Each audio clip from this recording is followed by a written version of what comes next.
আজকে আমি সব রকম সবজি দিয়ে একটা ঘ্যাট তরকারি তৈরি করব। সাথে নিয়েছি একটু বাঁধাকপি, বেগুন, আলু, মিষ্টি কুমড়া আর পটল আর ডাঁটা, সজনে ডাঁটা। এই দিয়ে আমি ঘ্যাট তরকারি তৈরি করবো আজকে। দেখুন আমি কিভাবে বানাচ্ছি। চলে আসুন আমার হেসেল ঘরে। ঠিক আছে, আমি কড়াইয়ে তেল ছেড়ে দিচ্ছি। শুকনো লঙ্কা ছেড়ে দিলাম, তেজপাতা, আমি পাঁচফোড়নগুলো ছেড়ে দিলাম।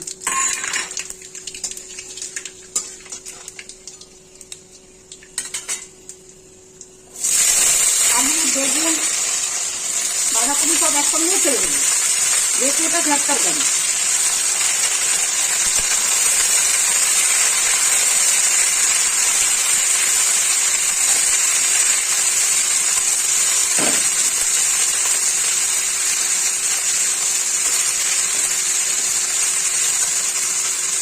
এবার পটলগুলো দিয়ে দিচ্ছি আর মিষ্টি কুমড়াগুলো, ডাঁটাগুলো একটু পরে দেবো, কারণ ভীষণ রোগা ডাঁটাগুলো, এত রোগা সজনা ডাঁটাগুলো যে এখন দিলে আর পাওয়া যাবে না। এই জন্য সজনা ডাঁটাগুলো পরে দেবো।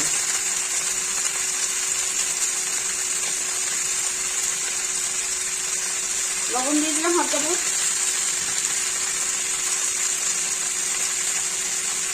হলুদ পরিমাণ মতো দিয়ে দিচ্ছি,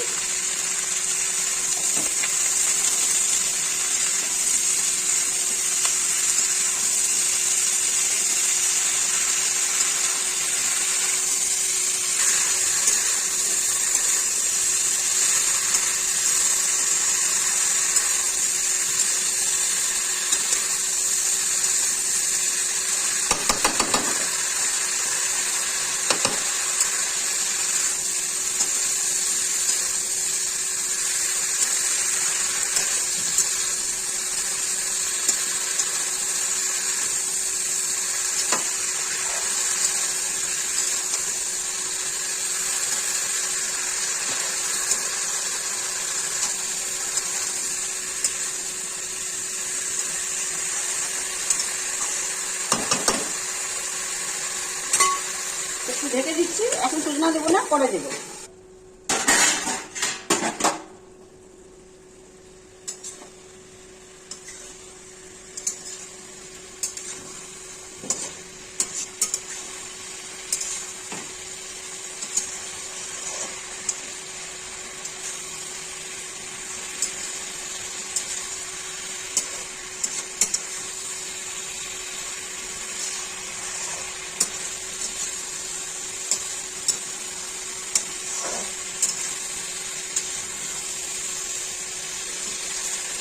জিরের গুঁড়ো দিয়ে দেবো, আর আদা কোনো মশলা দেবো না।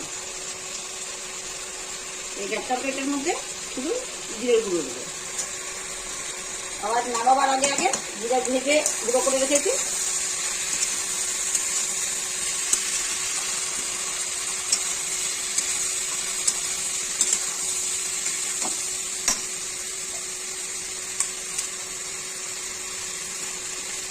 এবার একটু লঙ্কার গুঁড়ো দিয়ে দেবো, নাহলে ঝাল হবে না খেতে।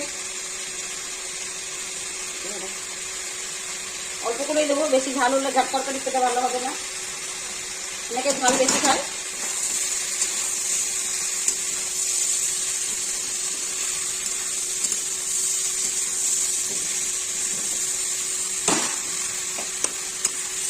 এবার আমি ডাঁটাগুলো দিয়ে দিচ্ছি, না প্রচন্ড রোগা তো ডাঁটাগুলো।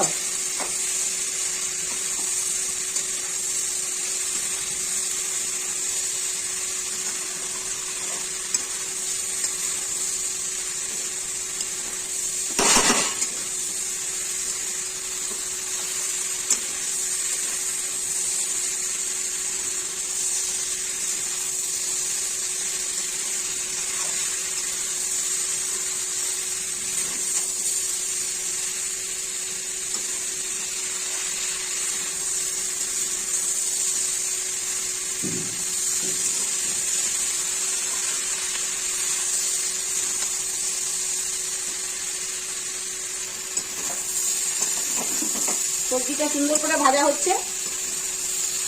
সবজি একটু ভালো করে না ভাজলে পরে এই কাঁচা কাঁচা গন্ধ করবে সবজি।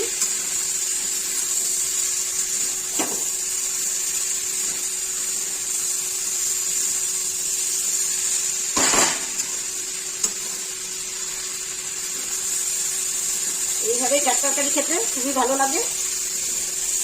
আর এখন তো সজনার সময়, নানা রকম ভাবেই সজনে খাওয়া যায়, মাছের ঝোলে খাওয়া যায়, নিরামিষ তরকারিতে খাওয়া যায়, বড়ি টড়ি দিয়ে ঝোল দিয়ে ঝোল করে খায় মানুষের, সকলেই খায়, যার ইচ্ছে হয়, যার ভালো লাগে।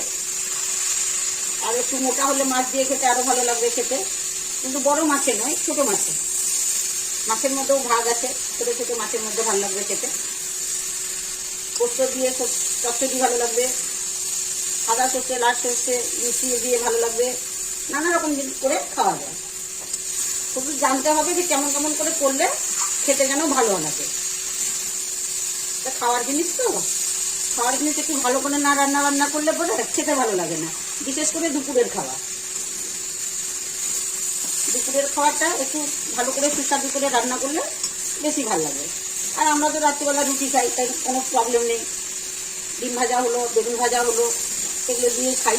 আর যা তরকারি থাকে সেটা ইচ্ছে হলে খেয়ে নিই, আর ইচ্ছে না হলে খাওয়া হয় না, রেখে দেওয়া হয় ফ্রিজে,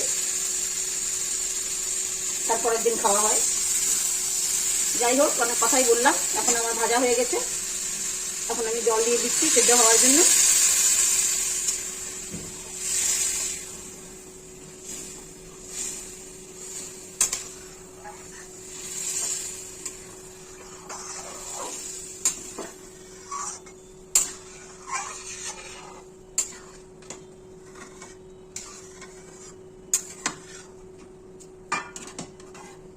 মিষ্টি মিষ্টি তরকারি খাই, যার কারণে আমি একটু বেশি দেব। আর আপনারা যেরকম খাবেন সেরকম দেবেন, আর না খেলে না দেওয়ার কোনো দরকারই নেই। একটু মিষ্টি দিলে পরেই সবজি খেতে, ঘ্যাট তরকারিটা খেতে খুব ভালো লাগে।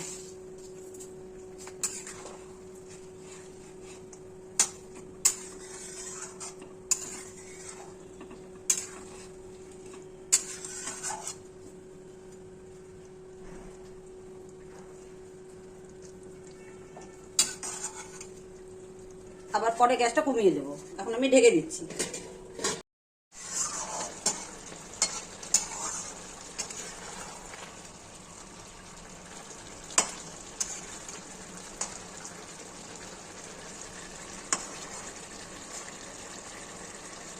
হ্যালো বন্ধুরা, তরকারিটা আমার হয়ে এসছে, ঘ্যাট তরকারিটা দেখতেই পাচ্ছেন। সজনাগুলো সেদ্ধ হয়ে গেছে একদম সুন্দর করে, সবকিছুই সেদ্ধ হয়ে গেছে। একটু এইভাবে না নামালে পরে একদম কড়া শক্ত হয়ে যাবে।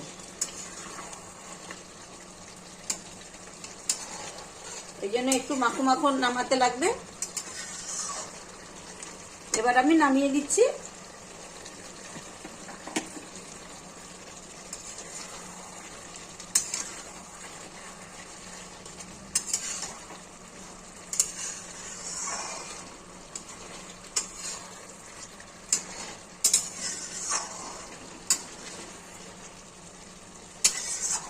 এবার আমি গ্যাস অফ করে দিয়ে নামিয়ে দিচ্ছি। জিরেটাকে ভেজে গুঁড়ো করে রেখেছিলাম, এটা এখন ওপর থেকে দিয়ে দেবো, তারপরে থালা দিয়ে ঢেকে দেবো।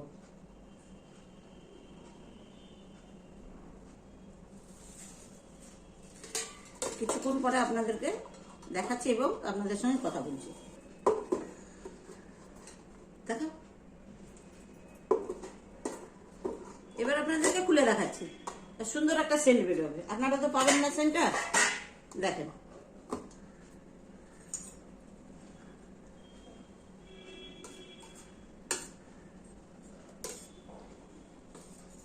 আর দেওয়ার সময় নেড়ে চেড়ে দিতে লাগবে।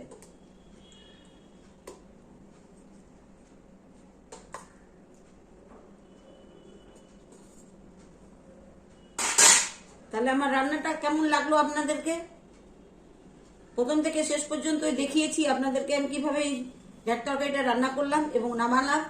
আপনারা সাথে থাকবেন, লাইক করবেন, শেয়ার করবেন, সাবস্ক্রাইব করবেন, আর কমেন্ট অবশ্যই করবেন, এগিয়ে দেওয়ার চেষ্টা করবেন। এটাই বলবো, আর বলার মতো কিছু নেই। নমস্কার, এখানেই ভিডিওটা শেষ করলাম। প্রথম থেকে শেষ পর্যন্ত অবশ্যই দেখবেন।